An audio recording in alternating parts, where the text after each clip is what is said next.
This is Nicholas and Morning. The ultimate team takes its own out.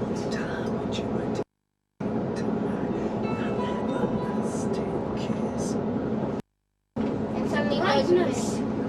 That's what hurts this morning. Hi Dad. Yeah, my arm started arm to ache hurts. yesterday. Pounding in the air. Hi Dad. Nick was always like this. Nick, you never did that. He's pointed the camera at you. 2, 3, pull the hand. Got lots of mum. It's out on the streets tonight because of nowhere.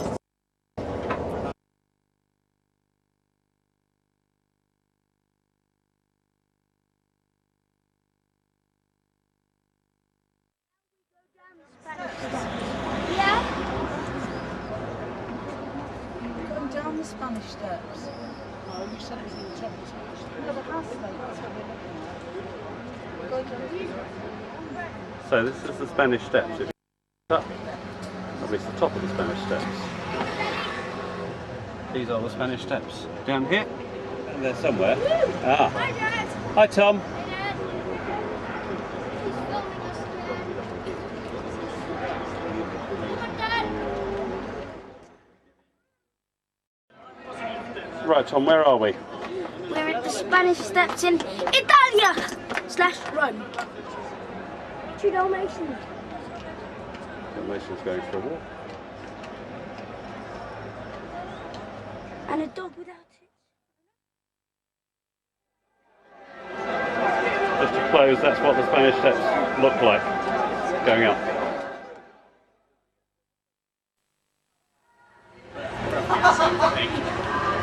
It's got iron and bollocks, says Nicholas. Ballock. It's what? I thought it said bollock, but it said ballock. I Okay. can read very well. So where have we just been, Nicholas? We just went to, what was its name? I don't know, it was really cool. It's up there. And it Uh-huh. was really cool. And Whee! and they're the tiniest strawberries in the world. About that. And they have these big, really cool hooks to get the wine bottles down. To get the wine down. Yeah, but we weren't allowed to video that, were we? No, because mum. Yeah, Mum. Spoil See, sport. see, look, mum's stomping off. Wait, because she doesn't wait, like you videoing will Mum that. be seeing this? Will Mum be seeing this? Yeah. Because I just called her. Yeah, she is. I'm dead. No, you're not. Dead. It You're was a not dead. female. It was a female pony called Jack.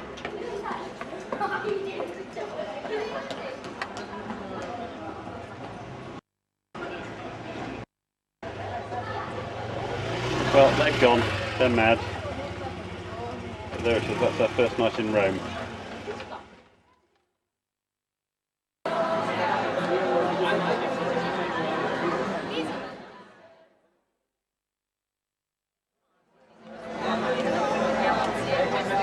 There's a complex transaction going on down here.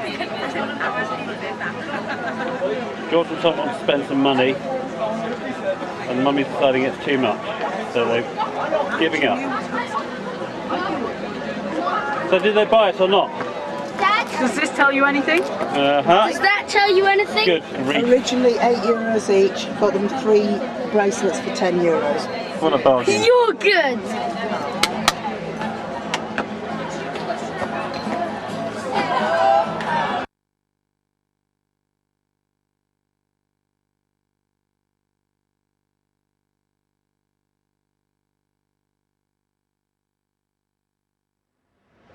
And this is our first view of any notable type of St. Peter's above the walls of the Vatican.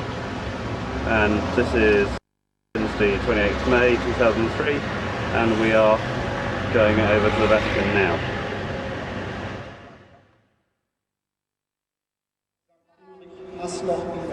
Right, if I can, if you can see through this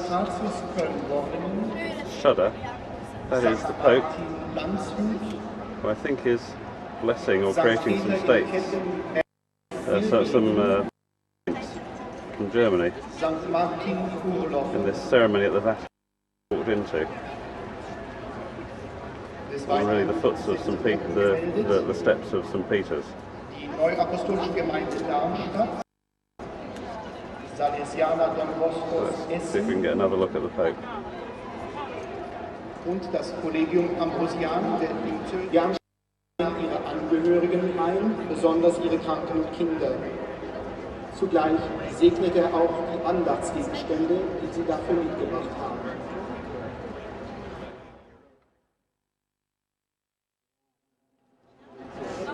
Erheb dich über die Himmel, O Gott.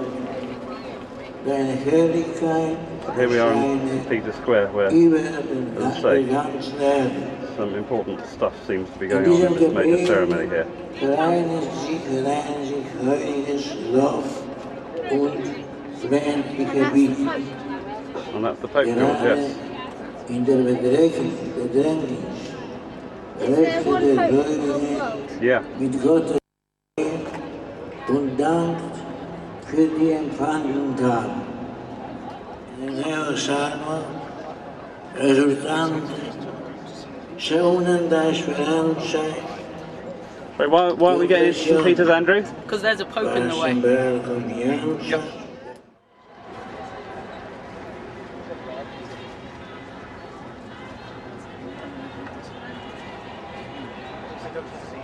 y al grupo de la Academia Militar de Ecuador, no obstante tendrá la libertad. Que Dios os bendiga. Shall we go now, Dad?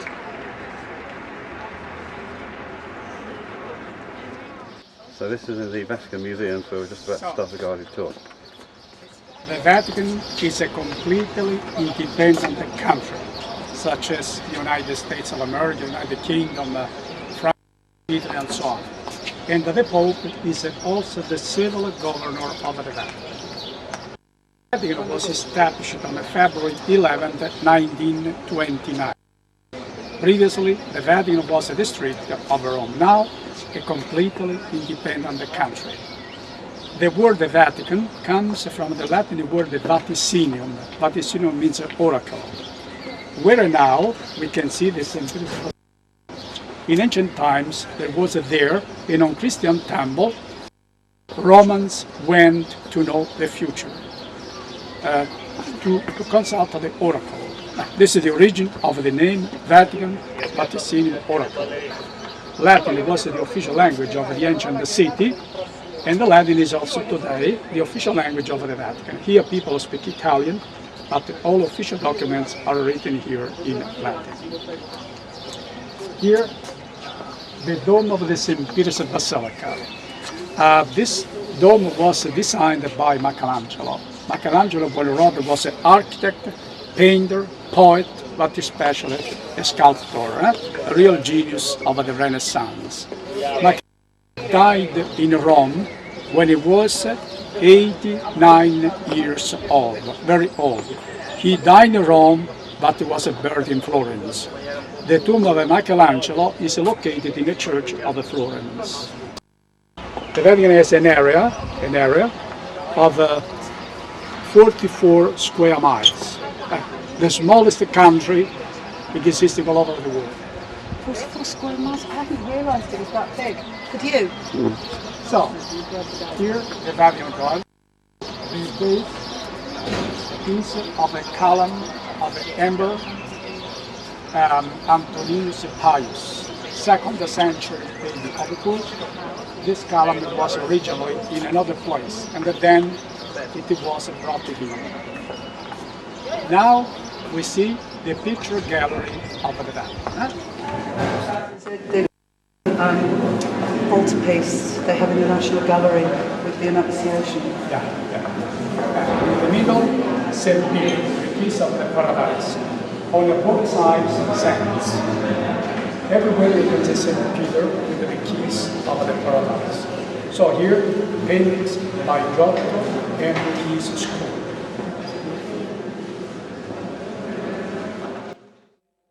Sabbath. Here, the crucifixion of Jesus Christ. Below, the Virgin Mary and the pious women. Get the two angels collecting the blood. Tom thinks it's really funny. Tom. Mama. Where you can see flowers. The apostles are astonished at the seeing flowers in place of the body of Jesus Christ. Here we show the importance of the painter.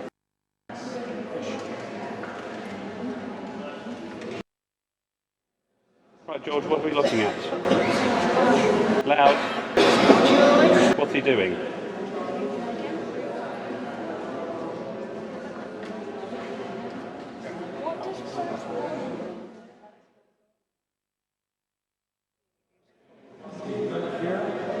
The Notre Dame of Saint Erasmus, Poussin, a French painter, Poussin.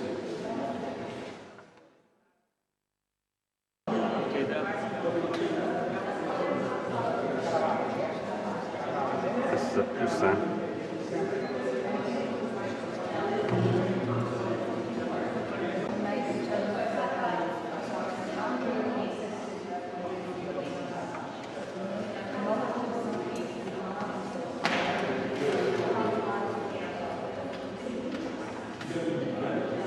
Example, the Lorenzo designed in St. Peter's Square. Giorgio Benedetto was an architect, a painter, and a sculptor. In the St. Peter's Basilica, we will show you many. Is that Dad? Who's that? For me? Many, many important works. That's right.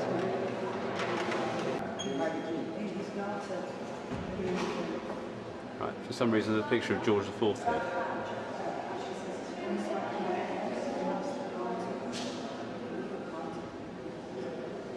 With his garter robes on.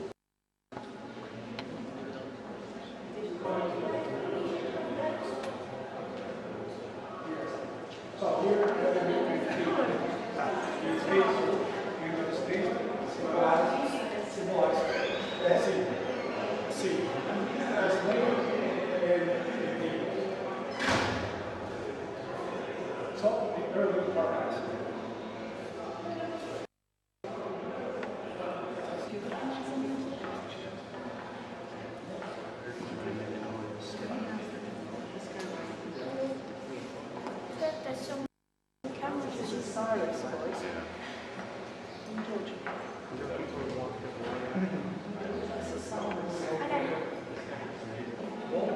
Sphere is a modern word, and it symbolizes the universe. Mark, you need to come and that window. It's one of the first Roman emperor, just this emperor, created the huge Roman Empire, Octavianus Augustus. After Julius Caesar. After Julius. Okay? My best celebration is very well. So here are two monkeys lined up one against one another. Okay, Tom.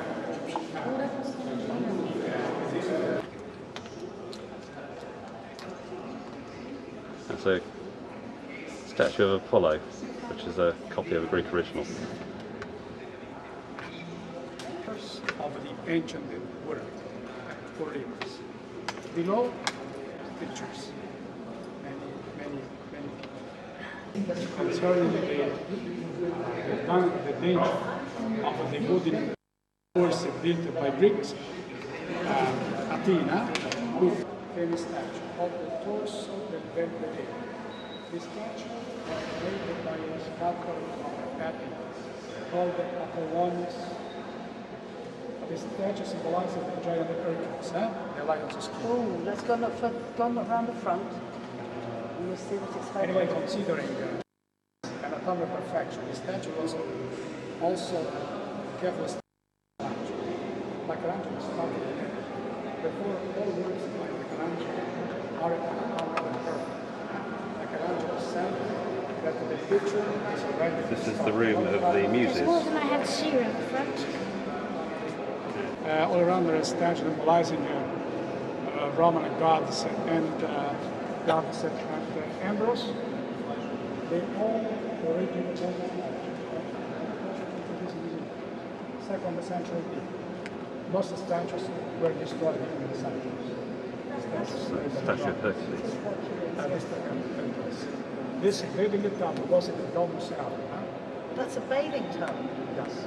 Hey boys, you can have a bath in there and you can even touch For one. the other this mosaic was in another town called Patrica, the center of England.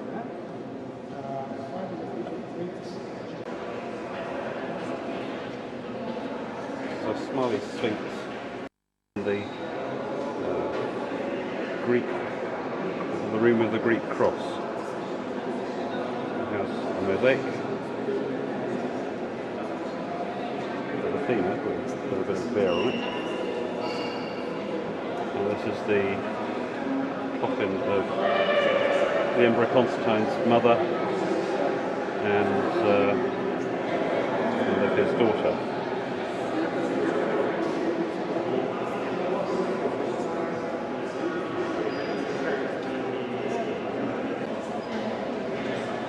Right, this is 3 statues: Julius Caesar, Cleopatra, and Hadrian of the Wall fame.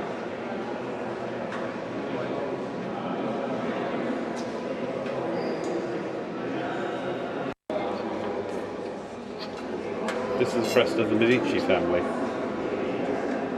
topped with Pope's crown and the keys of paradise.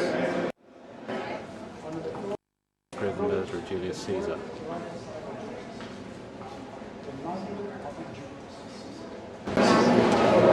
This is the map gallery, and it's just hard to describe the quantity of stuff that there is here. Not just in this gallery, but everywhere. All so richly decorated. There's just not enough to run through pretty much as we're doing and absorb it all.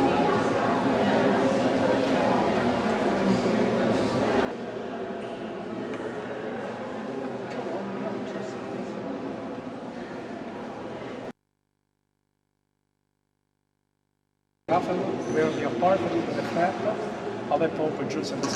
This Pope did the present St. Peter's Basilica.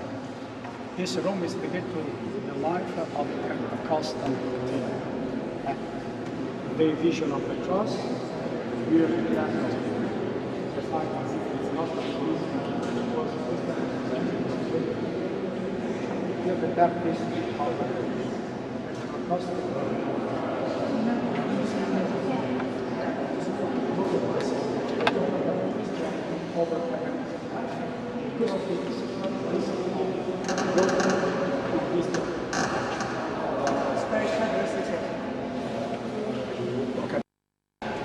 At the top.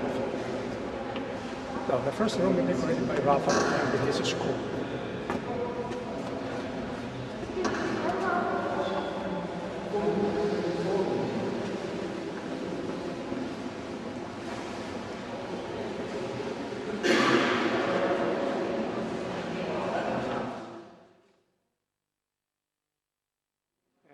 A Syrian employee who received the task of stealing the treasury of the time of Jerusalem.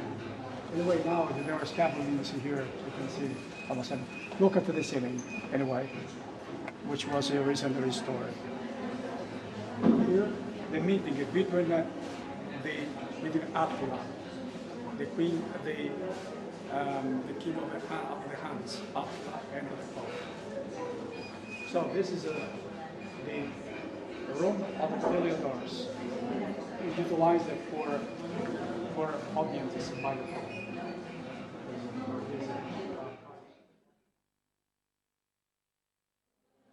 Here is the coronation of Charlemagne. As a member of the Roman Second Empire. In the sabbatical, I will show the place where Charlemagne was appointed as an emperor. Here? No, it is in the St. Peter's Basilica. You notice how Raphael's men never have hair on their bodies?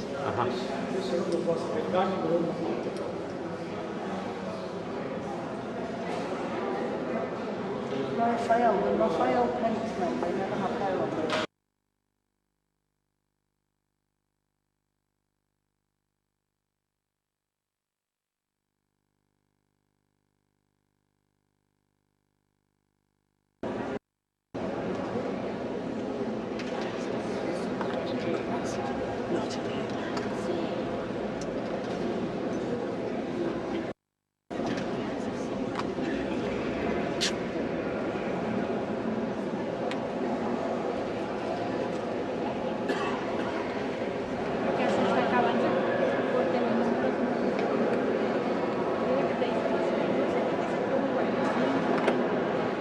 That can I sit next to you?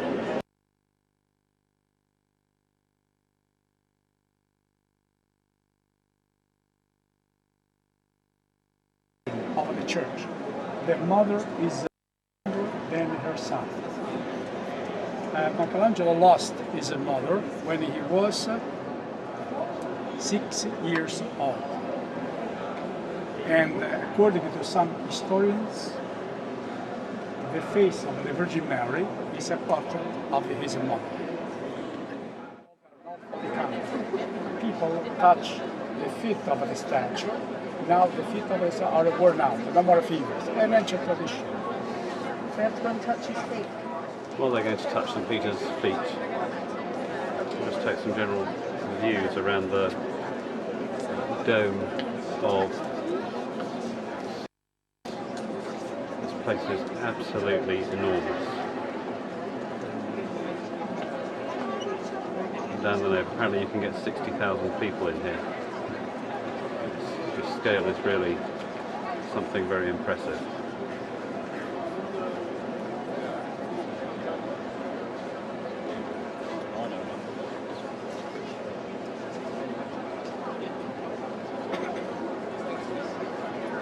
So there's the main altar underneath Michelangelo's dome, the largest dome in the world, which Michelangelo didn't live to see finished. And he spent a total of 9 years on the Sistine Chapel alone.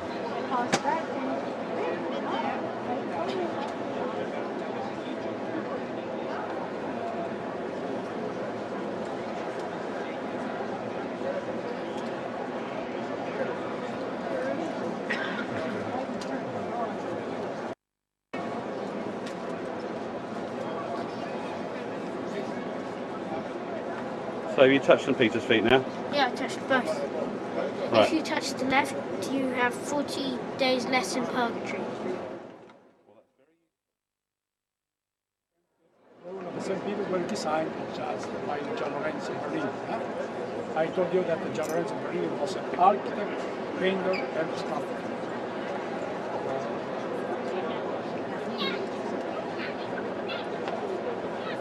George.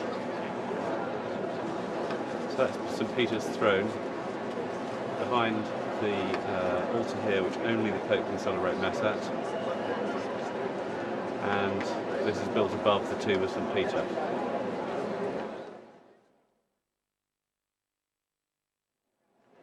So who would this be, Tom? St. Andrew. Ah, how can you tell? Because of his cross that goes like that. Exactly. But Jesus is like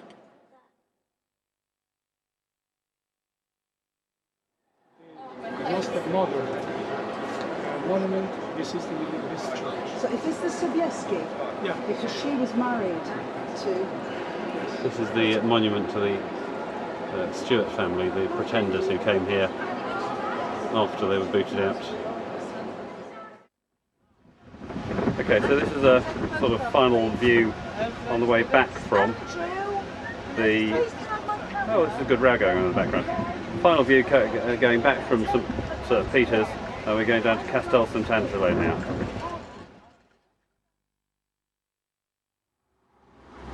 And this is part of the Vatican City wall that runs around the city. But this particular part, called the Transpontina, has a bridge walkway built into it, which is the Pope's emergency exit route to get from St. Peter's and the Vatican City itself down to the Castel Sant'Angelo, which is just down this way. Corner of it down there.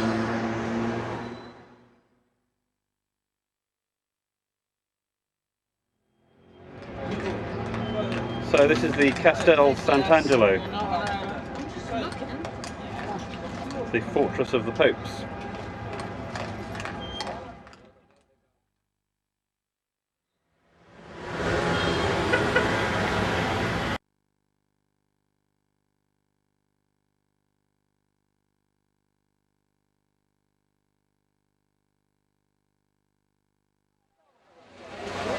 We're back at the Spanish. I've just seen this plaque showing that the young English poet John Keats died here.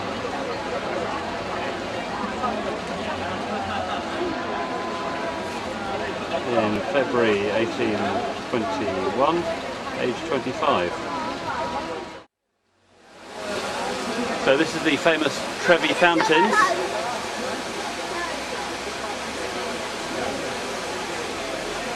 In the Piazza Trevi. Very impressive they are too. Commemorate his victories in Dacia, which are modern day Romania. And that's the furthest extent of the Roman Empire, if I remember rightly. The furthest extent there, and in Scotland the other furthest Campaigns of extent. Dacia in AD Yeah, probably. 103 to 101 to 103. Is this recording me? Right, this is the column of Marcus Aurelius, as it turns out. I think yesterday we thought it was Trajan's column. It's got a lot of backlight, so I'm not sure if we'll be able to see very much, but we'll try and get some detail.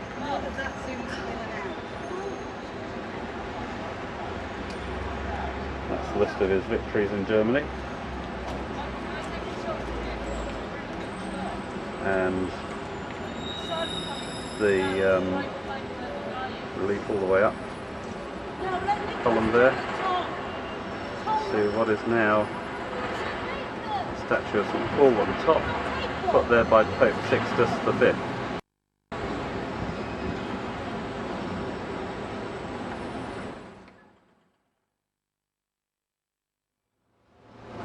This is the Rome Stock Exchange, but built into the walls of the Rome Stock Exchange are these columns, which is what remains of the Temple of Hadrian, as I'm told he's called, which was put up by his son immediately after he died. I just figured you were somewhere where you weren't near your phone. This is Caroline on the phone arranging our cab. Don't worry. I'm assuming so, yes. So,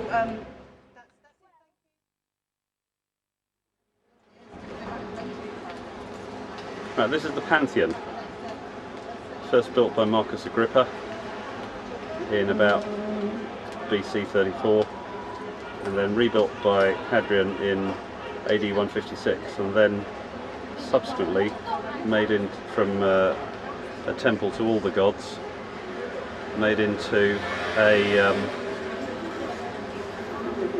church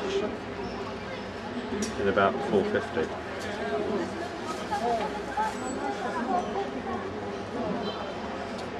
And we're going to go in here and have a look at it.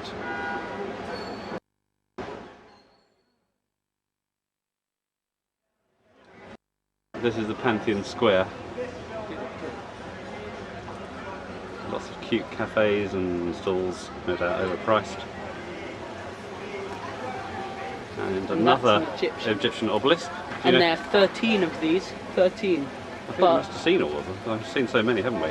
Yeah, but if you notice, in everything like this, they always try and they try to put loads of stuff in it, like the 2 keys of Peter and the crown of the Pope, and at the top there's a cross.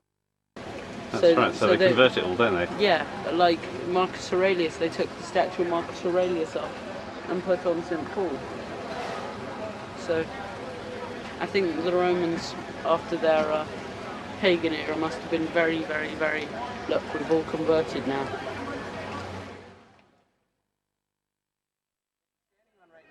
Greek-style portico. Portico means porch. This is a traditional Greek-style portico with the columns on the front and on the sides. This is what everything looks like in Greece. Now inside, that isn't a Greek-style building, it's actually a Roman-style building. In the piazza here was actually 100 yards bigger. And the whole piazza had a colonnade running along it. So this portico melded into the colonnade of this entire piazza. Now there is one structural imperfection in this building. There's only one, and that is these columns that are right around us. These columns are supposed to be taller than they actually are. Now why it isn't that tall is because the Romans couldn't figure out how to bring over the big columns from Egypt. Each of these columns, right, these are monolithic granite shafts that were quarried in Egypt and brought over here.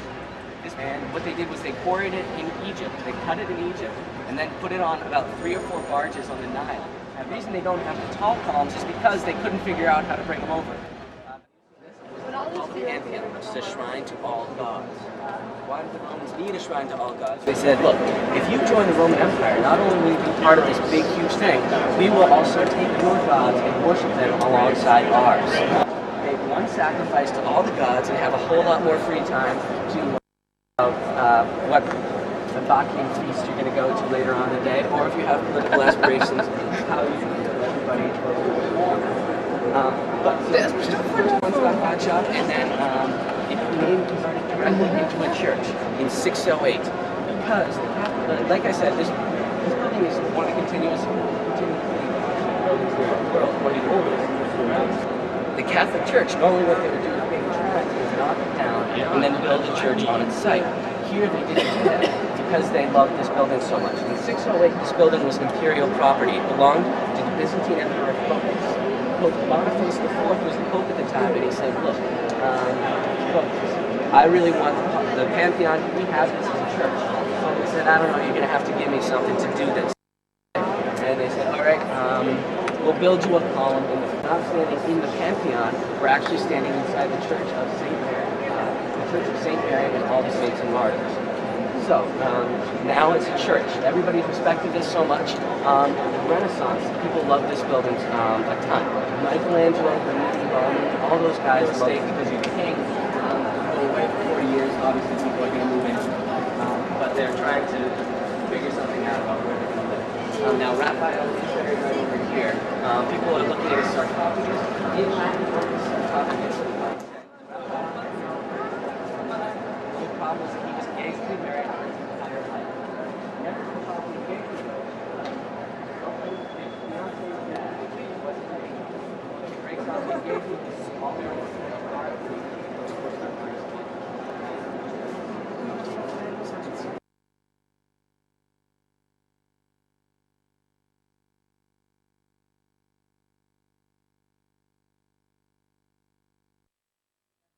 Quite surprised that the Pope was there. Because today is what? Wednesday. Oh yes, today's Wednesday, but today's Ascension Day, so we thought that... Oh, and he was there? Yes. Oh. He was speaking German, apparently very badly, but I didn't speak German, so I don't know. And then he was speaking Spanish. And we speaking English when we arrived. He was welcoming.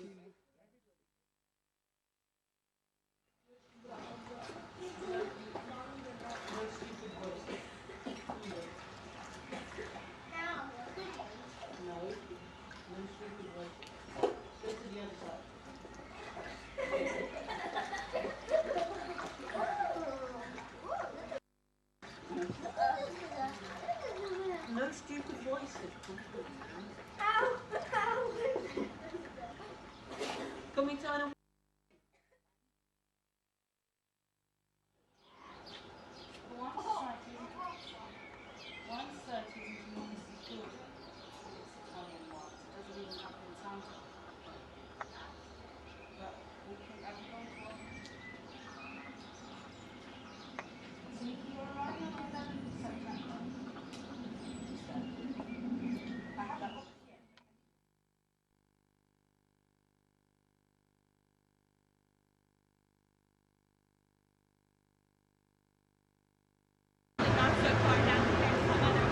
So this is the gladiatorial training area.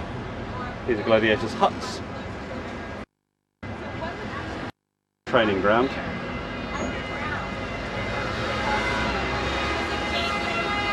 across the road from the Colosseum. Running around inside of there. He basically created himself a theme park. Now the House of Gold itself, you can tell by its name that it was really quite elaborate. The ceilings were stuccoed with gold. There are very fancy frescoes which were rediscovered in the late 15th century and copied by Raphael. Even the Laocoon group, which you would see, I hope, that was also found inside of Nero's House of Gold in the year 1506. So many famous works of art were actually located inside that building. Now, Nero obviously became quite unpopular, and upon his death in 68, emperors after him tried to make up for his misdeeds. So, Colosseum actually becomes more handicapped accessible than it was prior.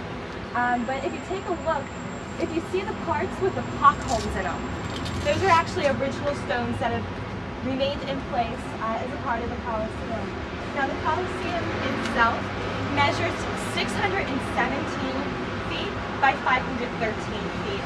It's elliptical in shape, and it actually has several layers to it.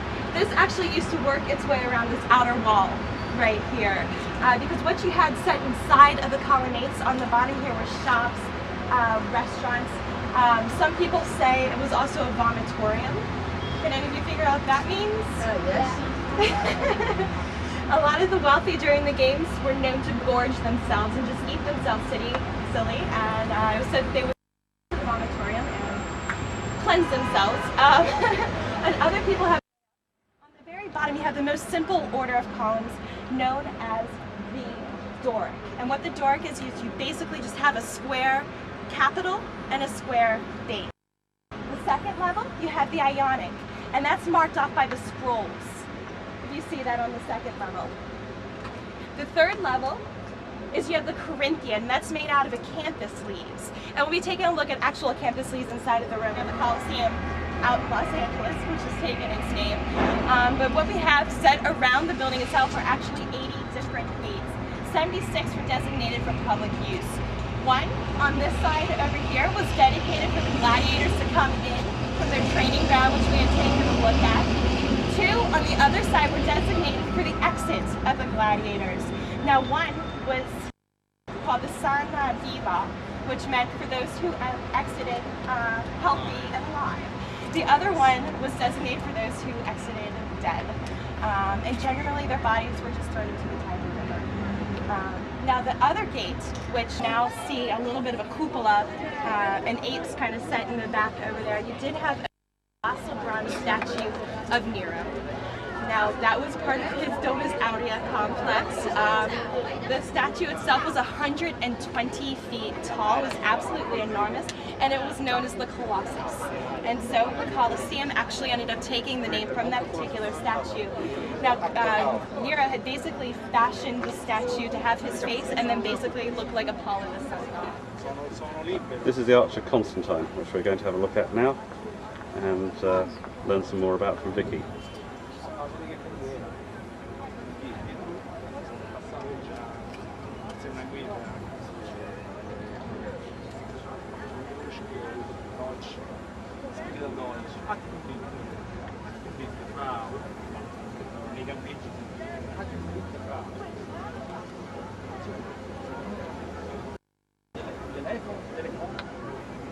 Brother-in-law Maxentius, and they go into battle at the Milvian Bridge, which is about a mile or two north of the Vatican.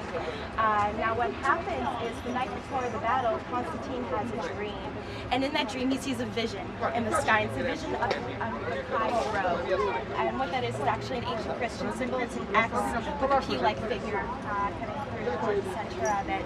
Now he took this as an omen, meaning that if he follows Christianity, he will win in the battle the next day. So what he does is he has his soldiers inscribe the Cairo on their shields. They go into battle. He ends up defeating Maxentius, and he gets control over the Roman Empire itself. And this particular monument commemorates his victory at the Milvian Bridge. Now during the time of... So there you see SPQR, Senatus Populus Que Romanus, spelt out in full for once on the top of this arch. monuments, one of the earliest triumphal arches that we have right here, at least that's surviving, is the Arch of Titus, which you see right here. Now we already have heard Titus's name because he was the one who... So you can see here this is symbols from Vespasian's victory and the sacking of Jerusalem. You see there they got the menorah that they took from the temple and the temple trumpets.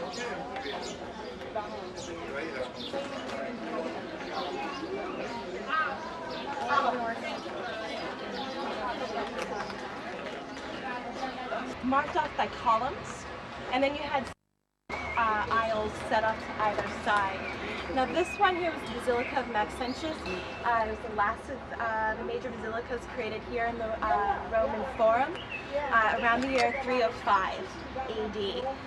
Now if you take a look, you do see the coffers set up in the very top. This to help the acoustics. It could be deified, and so they ended up creating this circular building, which you see right here. Now this circular building has actually been incorporated into the Church of Saints Cosmos and Damian, which is on the other side. Those are actually two Eastern Orthodox doctor saints. But Rome is actually kind of a crossroads between Byzantium and the Western world, so you do find a lot of mixing. Now if you take a look here, you see the porphyry column, Temple of Diva Faustina and Diva Antonius. Now the Emperor Antonius Pius wanted to create a temple to his wife. He absolutely loved her dearly, petitioned the Senate, and they agreed to create this temple to her. Now upon his death, the Senate wanted to save some money. They didn't feel like they needed to create another temple for the deified emperor. So they just ended up adding his name to the tablet, which you see on the very Divo, Antonino, S is another way to say and in Latin. Diva, or it says Divi, Faustina. Dad, should we check? We have the A. And I can't really make out what the rest of that says. I cover that a lot when you're at the past. Now one of the more famous saints, one of the more popular saints in Rome is Saint Francis. Now, Saint Lawrence. Have you heard his story yet? You heard his story? Major duty was to watch the heart. The heart was a fire that they kept in the temple, which we see every day. Now, Vestal virgins, basically from the age of 6 to 10, and then for 30 years of their life, during their time, during this job, they were not allowed to marry. They were not allowed to have relations with men, and in fact, if they were found to break their vows, they suffered a very severe punishment, which was to be buried alive. If anything, it's just a freestanding column known as the Column of Focus. But that actually started all the archaeological digging, and when that happened, they decided to tear down all the houses, push all the cows out of the Roman Forum, and that's how we started to get the archaeological site. How much would it be worth now? So, there you go, in the 19th century, that's all that was showing above the ground. It's all a part of and the then Roman they excavated so worth, and found that, I can't exactly put a monetary value on it. Found all this other stuff. Priceless. It's all part of the Roman history. Any archaeological find that you can use to add to our understanding of the ancient empire, of course, is completely invaluable. Now, if you take a look at it, it looks really quite barren. This was, of course, set with marble, much more highly decorated. However, when Mussolini was redoing architecture, trying to create a new sense of the Roman Empire, the way that he fashioned his architecture is that he would take the idea of the columns and the marble and the relief sculpture and the engravings, but he really wanted to try to take away any sort of flowery, decorative aspects to it. Very typical of the kind of work that occurred underneath of Mussolini. Now this is where the senators met. What was attached to this, you can see the pock marks, the huge holes in the very front there. You also had the Curia set, which was a circular shaped building, which basically went around where we're standing right here today. Now, the Senate, we'll go inside and take a look at the interior.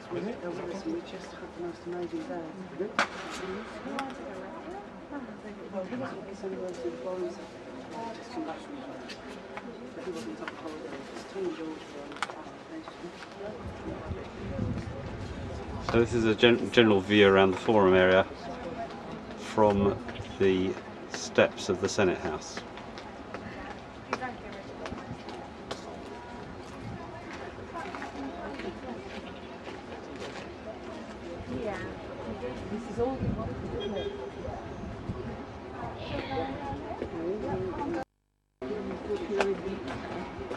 Century AD. Severus went to York. Was he born in York? Septimus Severus. He was born in York. No, he's born in Iraq. But Phrygians. Yeah, I guess the Phrygians are the modern day Iranians, and you can separate them from the Romans. They're the ones with the funny looking hats with like smirks on top of them. They're also made a little bit smaller than the Romans in order to set up a hierarchical difference, saying that the Romans are more important, more powerful than the Iranians. That guy's being taken with like ropes and stuff, so that they can be. Oh. They're locking them up. That pigeon's back. Be smart. Very hot. Now, if you take a look up here, this one's really interesting in terms of narrative art. So this is the view from the top of the Capitoline Hill, where we just had some lunch, across the top of the Jewish quarter to the rest of Rome. And Tom's telling me the date is the 30th of May, it's Nicholas's birthday.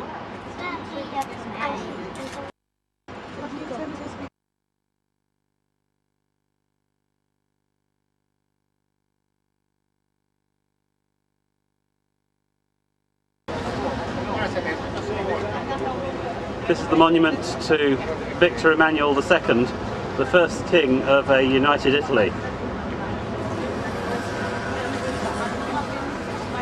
But his dynasty didn't go very far because his son, Umberto, teamed up with Mussolini and then was duly kicked out, and they had to go and the family had to go and take refuge in Switzerland. So was he the only king of Italy?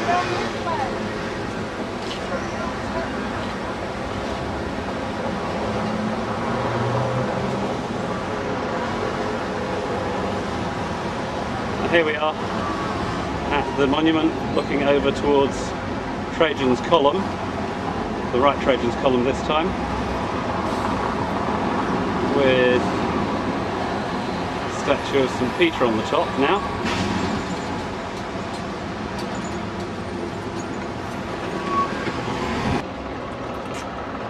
Here's a column recording the reign of Victor Emmanuel II, but also with recording Benito Mussolini as the head of his government.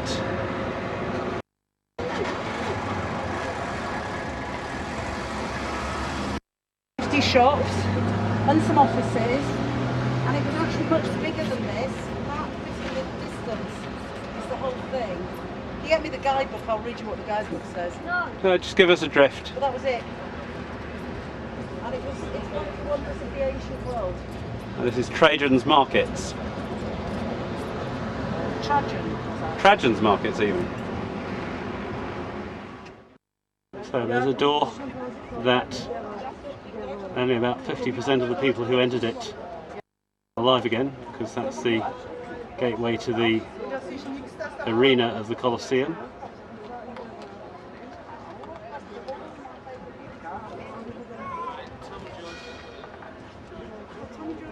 And the seats here behind the cross are the seats reserved for the emperor, and the lowest level reserved for the top people, posh people, with the higher levels to the poor people, and finally right at the top reserved for the women.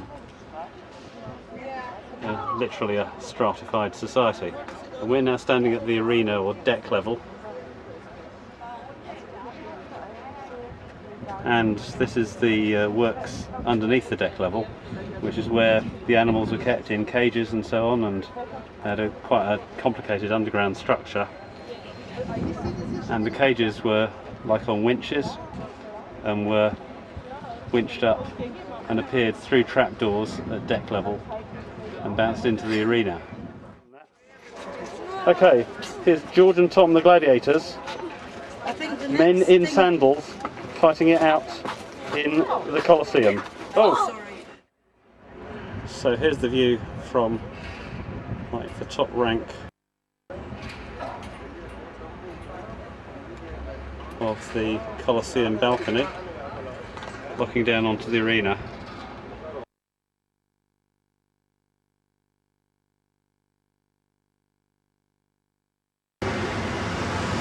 This is a demonstration of how to use a Roman drinking fountain.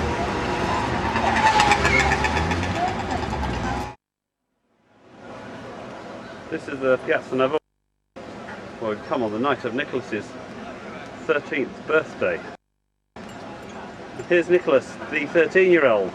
Show us what it's like to be a 13-year-old, Nicholas. It's just starting to rain. Now, the difficulty...